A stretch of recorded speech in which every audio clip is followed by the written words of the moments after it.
우리는 지난 특세 기간, 신년 특세 1년 한 주간 동안 느헤미야의 그 기도에 관해서 우리가 함께 공부하면서 은혜를 누렸습니다.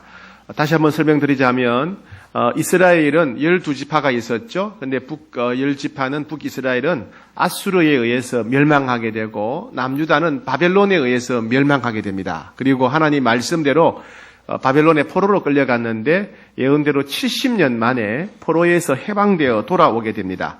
이스라엘 백성들이 바벨론 포로로 끌려갔다가 70년 만에 예루살렘으로 돌아오자 그들이 제일 먼저 한 일은 뭐냐면 하나님을 섬기는 예배하는 성전을 건축하는 일이었어요. 왜냐? 성전을 건축해야 하나님 만날 수 있고 성전이 있어야 기도하고 응답받을 수 있고 성전이 있어야 하나님의 복을 받을 수 있기 때문에 그렇습니다. 그런데 성전은 어렵게 건축했는데 성전 주변에 그 성을 쌓지를 못했습니다. 우리 집으로 말하면 담이 없는 겁니다. 옛날에 우리 한양도성이 있었지요. 네. 근데 이 성벽이 없으니까 주변 민족들이 계속해서 이스라엘 백성들을 짓밟고 괴롭힙니다. 성벽을 무너뜨리고 집을 불태우고 사람들을 때리거나 죽이거나 노예로 끌고 가고, 그런, 불질러 버리고 이런 온갖, 그런 압박이, 고통이 많았습니다. 그래서 느헤미야가 이 소식을 듣게 되는 겁니다.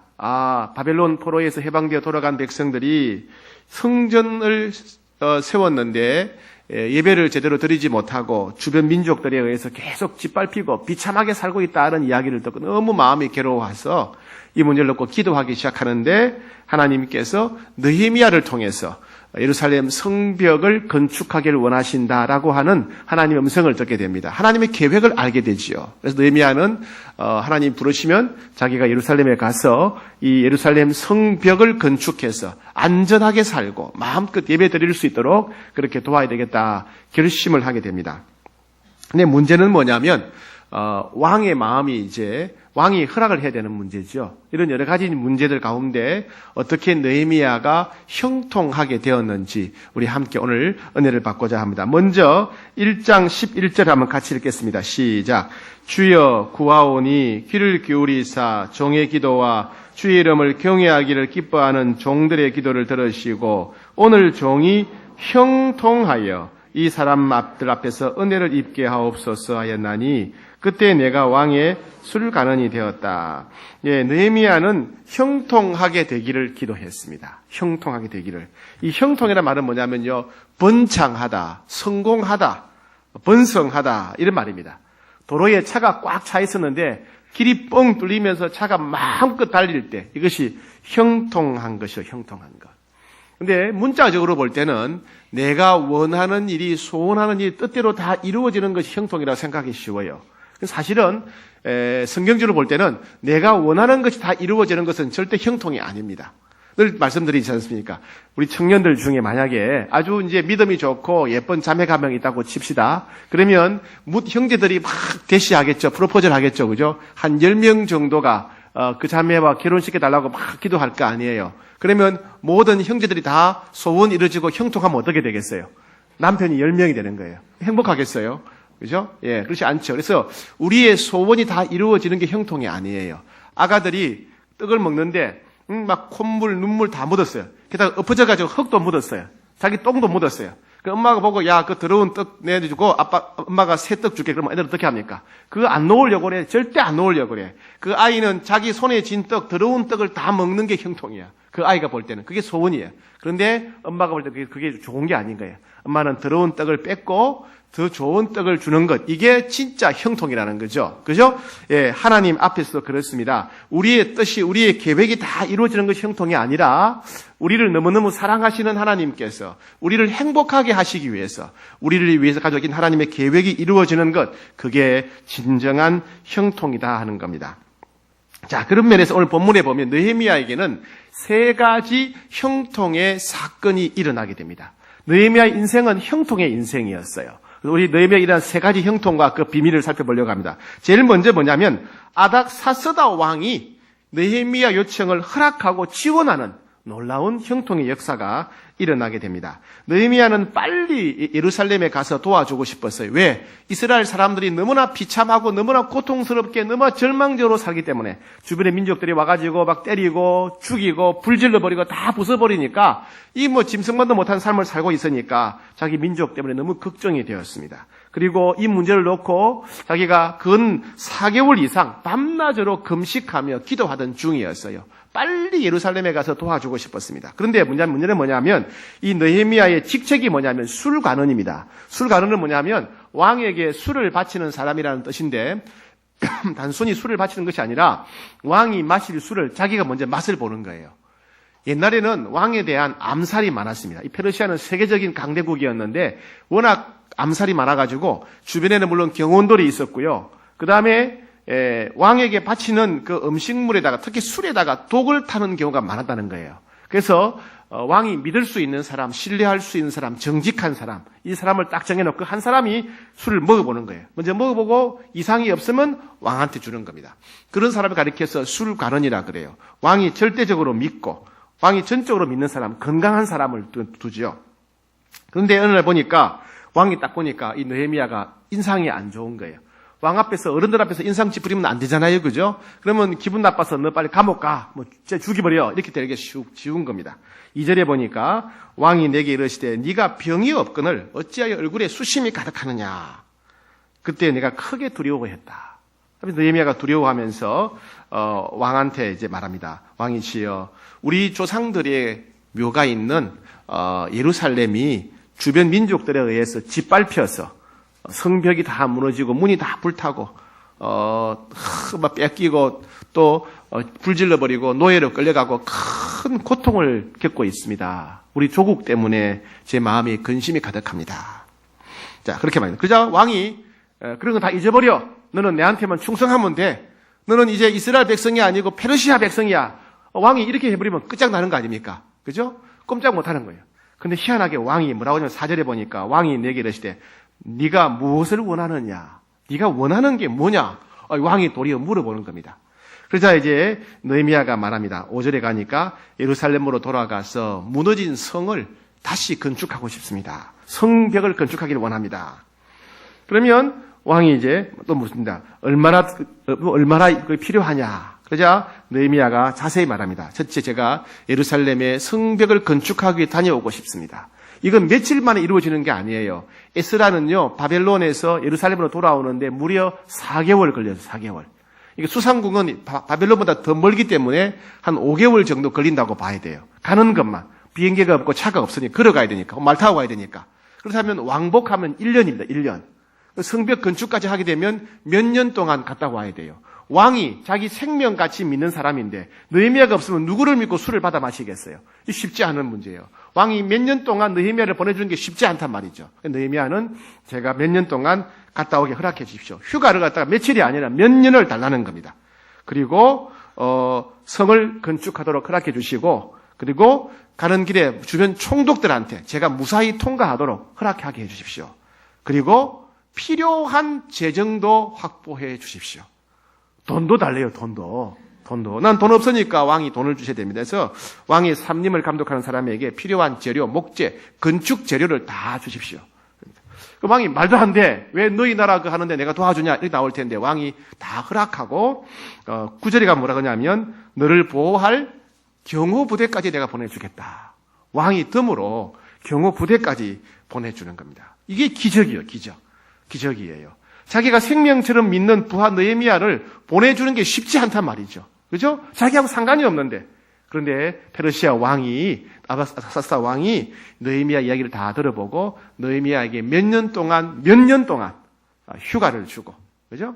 그리고 법적으로 허락해주고, 또 필요한 재정도 다 확보해주고, 뿐만 아니라 느헤미야를 지키고 보호해줄 경호부대까지 붙여주어서 다녀오게 하는 겁니다. 왕의 마음이 움직였어요. 하나님을 믿지 않는 왕의 마음이 바뀌었습니다. 이게 기적이죠. 이게 형통이라는 겁니다. 비결이 무엇일까요? 다시 한번 읽읍시다. 1장 11절 시작. 주여 구하오니 귀를 기울이사 종의 기도와 주의 이름을 경외하를 기뻐하는 종들의 기도를 들으시고 오늘 종이 형통하여 이 사람 앞에서 은혜를 있게 하옵소서. 이 사람이 누구냐면 아닥사스다 왕, 페르시아 왕인 겁니다.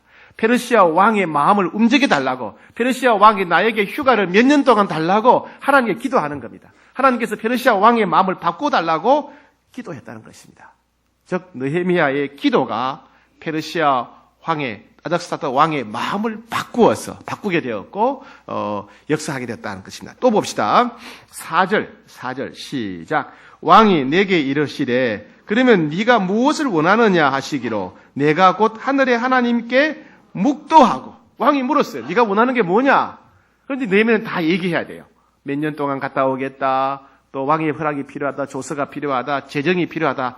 이걸 다 얘기할 때, 이 엄청난 얘기를 해야 될 텐데 순간적으로 하늘의 하나님께 묵도하고 순간적으로 대화 중에 하나님 도와주십시오. 기도했단 말입니다. 느헤미야는 평소에 밤낮으로 금식하며 기도했어요. 그런데 대화 중에도 순간적으로 이런 기도를 가리켜서 화살 기도라 그래요. 화살 기도. 순간적으로 탁 하는 기도. 하나님 도와주세요. 순간적으로 하는 기도를 가리켜서 화살 기도라 그럽니다. 이런 화살 기도를 통해서 기도했다는 겁니다. 그랬더니 평소에 금식하며 기도하고 밤낮으로 기도하고 믿음의 형제들과 함께 기도했을 뿐 아니라 막상 또 대화할 때도 순간적으로 기도했더니 자 8절 보니까 시작. 또 왕의 삼림감독 아삽에게 조서를 내리사 그가 성전에 속한 영문의 문과 성곽과 내가 들어갈 집을 위하여 들보로 쓸 제목을 내게 주게 하옵소서 하매 내 하나님의 선한 손이 나를 도우심으로 왕이 허락했다. 하나님의 선한 손이 도우셔서 왕의 마음이 바뀌었다. 왕의 마음이 움직였다. 왕이 허락하게 되었다. 하나님을 모르는 왕의 마음이 변화되었다. 그런 말입니다. 여러분 기도할 때 하나님이 사람의 마음도 움직이신다는 겁니다. 우리가 기도할 때 하나님이 왕의 마음도 바꾸어 주신다는 겁니다. 우리가 기도할 때 하나님이 닫힌 문도 열어주신다 하는 겁니다. 요한계시록 3장 7절에 거룩하고 진실하사 다윗의 열쇠를 가지신 이 곧 열면 닫을 사람이 없고 닫으면 열 사람이 없는 그가 이르시되 우리 주님이 닫으시면 열 사람이 없어요. 우리 주님이 열면 닫을 사람이 없습니다. 우리가 주님께 기도하면 주님이 문을 열어주신다. 주님이 인생의 문을 열어주신다. 주님이 사업의 문을 열어주신다 하는 겁니다. 주님이 진학의 문, 취업의 문, 결혼의 문을 열어주신다 하는 겁니다. 그래서 여러분 기도하셔야 됩니다. 새해는 기도해야 형통하게 됩니다. 형통한 인생을 사는 비결은 그거밖에 없어요. 기도하셔야 됩니다. 여러분 포기하지 않고 기도하셔야 되고 마음을 다해 힘을 다해 기도하셔야 되고 믿는 성도들과 함께 여러분 기도하셔야 됩니다. 기도하게 되면 주님께서 형통의 문을 열어주실 줄 믿습니다. 여러분 가정에 여러분 사업에 우리 교회에 하나님께서 형통의 문을 열어주시기를 축복합니다. 자, 두 번째 형통은 뭐냐면 닫혔던 백성들의 마음이 열렸다 하는 겁니다. 자, 느헤미야는 이제 한 5개월 정도로 페르시아 수산궁에서 예루살렘까지 여행을 해서 도착하게 됩니다. 12절부터 15절까지는 뭐냐면 느헤미야가 도착한 다음에 예루살렘 성을 밤에 한번 살짝 돌아보았다 그런 내용입니다. 예루살렘 도착해서 돌아본 내용을 잠시 보겠습니다. 자, 13절 시작. 그 밤에 골짜기 문으로 나가서 용정으로 분문에 이르는 동안에 보니 예루살렘 성벽이 다 무너졌고 성문은 불탔더라. 네, 길이 없을 만큼 성벽이 완전히 무너졌고 문도 다 불타버린 겁니다. 그건 뭘 말하냐면 예루살렘 성전을 보호하는 예루살렘 성벽이 무너졌다는 말이기도 하지만은 이스라엘 백성들의 마음이 그렇게 다 무너져 버렸다는 얘기입니다. 왜? 그들이 성벽을 쌓으려고 100년 동안 노력했는데 실패했습니다. 여러분 우리가 하다가 보면 하다가 안 되는 게 있어요. 새해 여러분 결심하잖아요. 다이어트 해야 되겠다. 뭐 담배 끊어야 되겠다. 뭐 해야 되겠다. 결심하는 이게 작심삼일이야. 며칠을 못 가요. 며칠 그죠? 예, 어떤 경우는 몇 달은 갑니다. 몇 달. 그래서 여러분 우리가 몇 달 동안 노력하다가 안 되면 어떡해요? 야, 이거 안 되는 거다. 우리가 몇 년 동안 노력하다가 안 되면 안 되는 거다 그러죠. 이스라엘 백성들은 100년 동안 노력해요. 100년 동안. 100년 동안 노력하고 애썼는데 계속 실패하는 거예요. 한 번도 성벽을 완공한 적이 없는 거예요. 그러니까 백성들의 마음에 뭐가 남습니까? 이건 우리가 100년 동안 해서 우리 아버지 할아버지 때부터 했는데 안 되더라. 이건 불가능한 거다. 이건 안 되는 거다. 예루살렘 성벽 건축은 불가능하시고 안 되는 거다라고 단정을 짓고 포기해버렸다는 거예요. 성벽이 무너졌을 뿐 아니라 백성들의 마음도 무너져 있었어요. 그때 느헤미야가 이렇게 설득합니다. 자, 17절, 18절. 자, 시작. 후에 그들에게 이르기를 우리가 당한 공경은 너희도 보고 있는 바라. 예루살렘이 황폐하고 성문이 불탔으니 자 예루살렘 성을 건축하여 다시 수치를 당하지 말자 하고, 또 그들에게 하나님의 선한 손이 나를 도우신 일과 하나님이 내게 이런 말씀을 전하였더니 그들의 말이 일어나 건축하자 하고 모두 힘을 내어 선한 일을 하려 하며.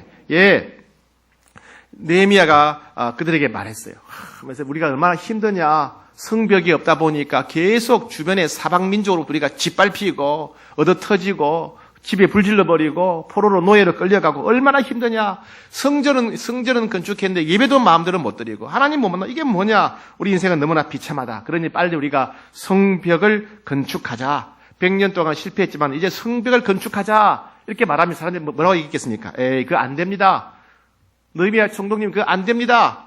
우리가 예수 받는데 그거 안 되었어요. 우리 아버지 때부터 했는데 안 되고 우리 할아버지 때부터 했는데 우리가 100년 동안 노력했는데 성벽 건축 그 불가능합니다. 우리는 돈도 없고 힘도 없고 불가능합니다. 이렇게 말했겠죠. 근데 그렇게 분명히 말했을 이스라엘 백성들이 뭐라고 그럽니까? 자, 일어나 건축하자. 자, 일어나 건축하자. 이렇게 말하는 거예요. 어떻게 무너져 있던 백성들의 마음이 포기하고 낙심하고 불가능하다고 단정된 백성들의 마음이 자, 여러분 일어나서 우리 건축합시다. 이렇게 백성들의 마음이 바뀌었을까요? 무너졌던 백성들의 마음이 일어난 이유가 뭘까요? 느헤미야 혼자는 성벽 건축 못해요. 백성들이 다 마음을 합하고 똘똘 뭉쳐도 될까 말까 하는 겁니다. 그런데 백성들의 마음이 다 무너져 있었는데 느헤미야 이야기를 들은 백성들이 자, 일어나 우리 건축합시다. 이렇게 백성들이 똘똘 뭉쳐서 일어나고 결단했다는 겁니다. 어떻게 해요? 앞에 보니까 19절에 보니까 18절에 그들에게 하나님의 선한 손이 나를 도우신 일과 내게 이런 말씀을 전하였다. 내게 이런 말씀을 전하였다. 하나님께서 느헤미야에게 주신 말씀, 하나님의 계획이 무엇인지 그 하나님께서 느헤미야에게 주신 하나님의 말씀을 백성들에게 나누었다는 거예요. 여러분, 하나님이 제게 이렇게 말씀하셨습니다. 하나님이 이런 일을 하기 원하십니다. 그리고 하나님이 이 일을 이루시기 위해서 이렇게 손길로 도와주셨습니다. 왕의 마음을 바꾸어 주시고 여러 가지로 도와주셨습니다. 하나님이 역사하십니다. 이렇게 말했다는 거예요. 즉 느헤미야가 백성들을 설득한 내용은 뭐냐면 다른 게 아니에요. 내가 돈이 충분하다 이게 아니에요. 나는 건축 기술이 있다 이게 아니에요. 나는 군사력이 막강하다 안까다 이게 아니에요. 성경 건축하는 것이 하나님의 뜻입니다. 하나님의 뜻입니다. 하나님이 건축하라고 하셨습니다. 그리고 하나님이 도와주신다는 증거가 있습니다. 이렇게 말했다는 겁니다. 즉 하나님의 뜻이라고 하는 것, 이것을 하나님이 기뻐하신다는 것을 밝히 말했을 때 백성들의 마음이 야, 이거 하나님이 기뻐하시는구나. 이거 하나님이 원하시는구나. 이거 하나님이 하시는구나. 우리가 순종하기만 하면 되겠구나. 자, 일어나 성벽을 건축하자. 이렇게 되었다는 말씀입니다. 그들이 100년 동안 노력해서는 실패했지만 좌절하고 포기했는데 이것이 하나님의 뜻이라고 확신하는 순간, 이것이 하나님의 말씀이라고 확신하는 순간 그들은 용기를 갖고 결단하고 일어나게 되었다 하는 겁니다. 여러분, 하나님의 말씀에 순종하는 것이 형통입니다.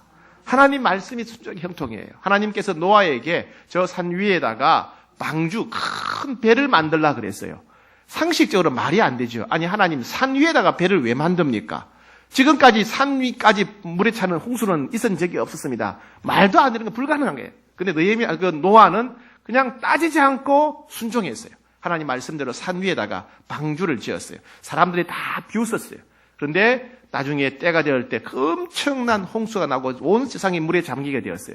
근데 노아 가족만 그 방주를 타고 구원받지 않았습니까? 하나님의 말씀에 순종하는 것이 형통이었어요. 그죠? 하나님 말씀에 순종하는 것이 형통이었어요. 신명기 29장 9절에 그런즉 너희는 이 언약의 말씀을 지켜 행하라. 그리하면 너희가 하는 모든 일이 형통하리라. 하나님 말씀에 순종하는 것이 무겁고 힘들고 귀찮아 보이지만은 그게 순종하는 것이 형통입니다. 형통. 우리가 할 일은 뭐예요? 하나님이 내게 어떤 말씀을 주시는가? 그 말씀에 귀를 기울여야 돼요. 하나님이 내게 주신 말씀에 귀를 기울여야 돼요. 우리가 큐티하고 새벽 기도하고 우리가 성경 읽고 예배드리는 이유가 무엇입니까? 하나님의 뜻이 무엇인가? 하나님의 말씀이 무엇인가? 알고자 하는 것이 아닙니까? 우리는 지식이 필요한 게 아니에요. 성경적인 지식, 신학적인 지식이 필요한 것이 아니라 하나님이 나에게 하시는 말씀이 필요해요. 그 말씀을 듣고 그 말씀 붙잡고 순종할 때 그게 형통의 역사가 있다는 얘기입니다. 말씀대로 살아야 됩니다. 특별히 우리는 성경을 읽으면서 성령께서 우리에게 주신 음성을 듣기를 원합니다. 그죠? 성령께서 우리에게 주신 음성을 듣기를 원해요. 여러분 그 말씀을 듣고 순종하셔야 돼요. 미국 시카고에서 국제회의가 열렸습니다. 전 세계 기독교인들이 모여서 국제회의가 열렸는데 주제가 뭐냐 하면 성경이 하나님의 말씀이라는 것, 성경에 오류가 없다고 잘못이 없다는 것을 어떻게 증명할 것인가 하는 이런 주제로 국제회의가 열렸어요. 전 세계 그리스도인들이 막 모여가지고 막 얘기를 하는데 사흘 동안 갑론을박 막 난리가 났어요. 그런데 마지막에 회의를 끝날 무렵에 사회자가 러시아 정교회에서 온 사람들한테 대표에 물었습니다. 당신들은 왜 사흘 동안 한마디도 얘기를 안 하느냐, 마지막으로 할 말이 있느냐 물으니까 이 러시아 정교회 대표 이렇게 말합니다. 나는 여러분들이 이런 주제로 사흘 동안 회의를 왜 하는지 이해를 못하겠습니다. 성경대로 말씀대로 살아보면 성경에 오류가 없고 성경대로 살아보면 성경이 하나님 말씀이라는 것을 당연히 알 수 있는데 그것을 어떻게 살아보지도 않고 증명하려고 합니까? 이렇게 말한다는 거예요. 여러분, 성경이 하나님 말씀이라는 것은 신학자들이 알 수 있는 게 아니에요.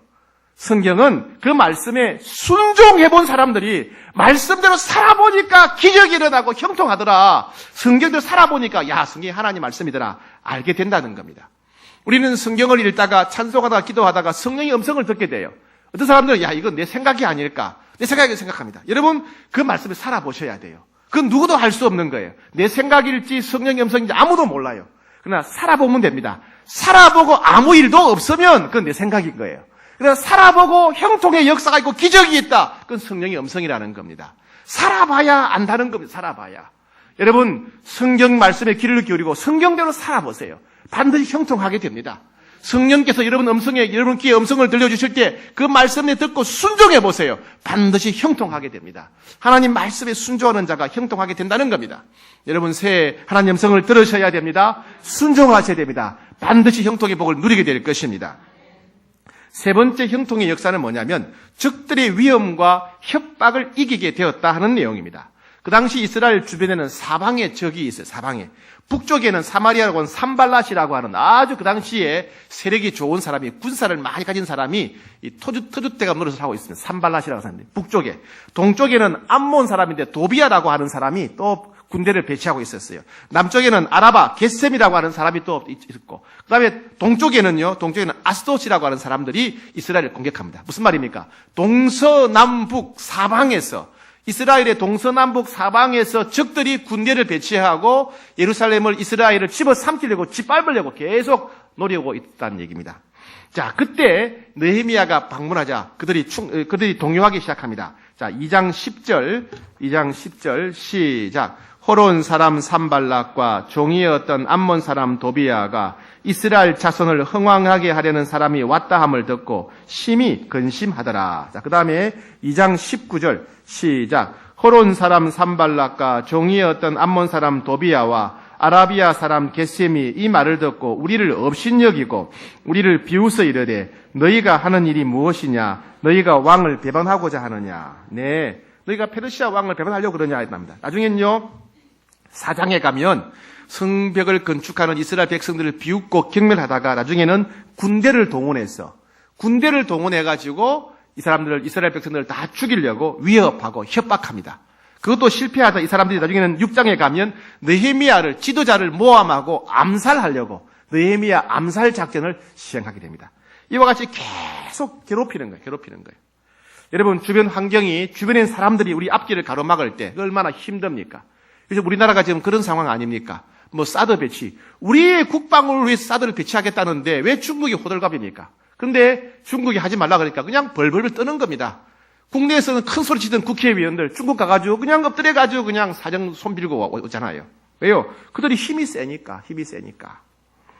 이스라엘 사람도 마찬가지입니다. 주변 민족들, 사방에 포위하고 있는 산발랏이나 도비아나 게셈이나 아스도 사람들이 우리보다 훨씬 군사력이 세니까, 그들이 인구가 많으니까, 지금까지 싸워서 한 번도 제대로 이긴 적이 없고 늘 그들한테 얻어터지고 짓밟혀 왔으니까 그들의 목소리만 들어도 가슴이 철렁 내려앉는 겁니다.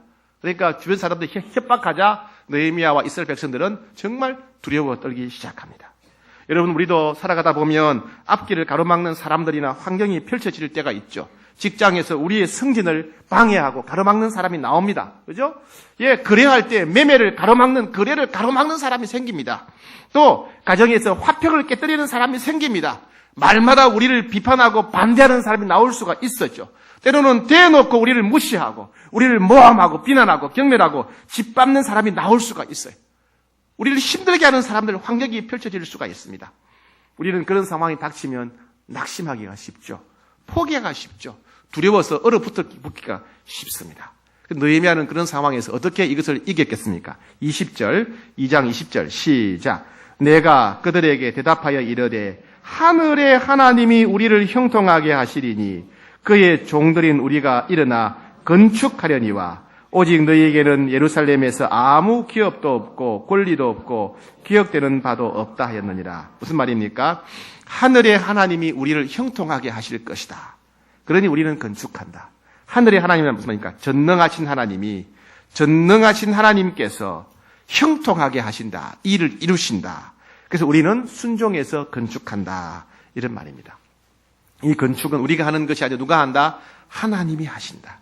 하나님이 하실 것이다.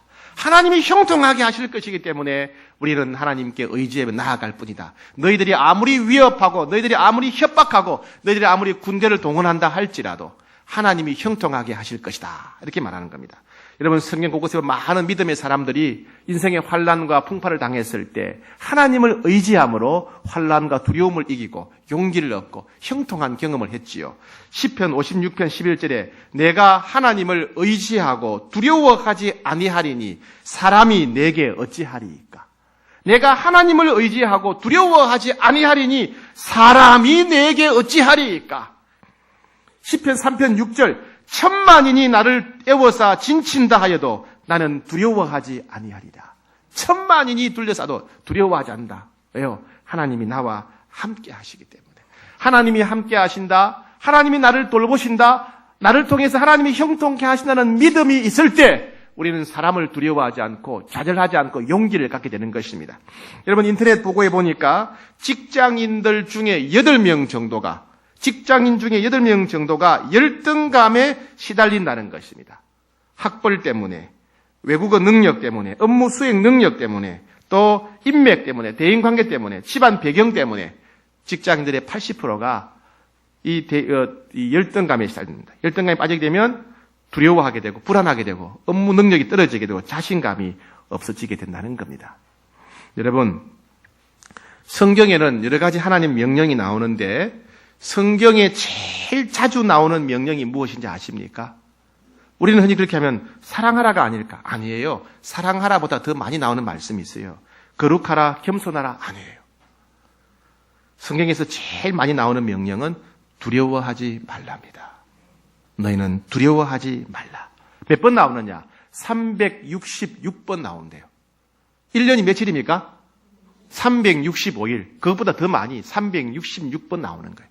그러니까 1년이 366일이니까 365일이니까 우리는 매일 두려운 상황을 직면한다는 거예요. 하나님은 365번이 아니라 366번 두려워하지 말라 우리에게 명령하셨습니다. 여러분, 느헤미야는 많은 장애물들이 있었어요. 왕의 마음이 바뀌어야 되고 왕이 허락해야 되고 재정이 필요하고 낙심하고 좌절하고 포기한 백성들의 마음을 일깨워야 되고 주변 적들의 공격으로부터 또 이겨야 했습니다. 느헤미야는 오직 기도에 마음과 힘을 다하고 대화 중에도 기도했더니 하나님의 손이 도우셔서 왕의 마음을 바꿔주고 왕이 적극적으로 지원했습니다. 느헤미야는 하나님의 마음과 뜻을 확신하고 순종했더니 100년 동안 낙심하고 실패하고 포기했던 백성들이 용기를 갖게 되었습니다. 느헤미야는 누가 방해하고 누가 반대한다 할지라도 하나님이 형통케 하시면 하나님이 함께 도우시면 반드시 승리할 줄 믿고 두려워하지 않고 물러서지 않고 포기하지 않고 나아갔습니다.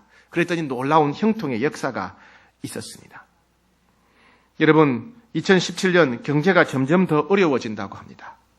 어떤 계획도 세울 수가 없습니다. 그래도 불구하고 우리 믿음의 가족들은 반드시 형통의 삶을 살아야 됩니다. 여러분, 기도하고 계십니까?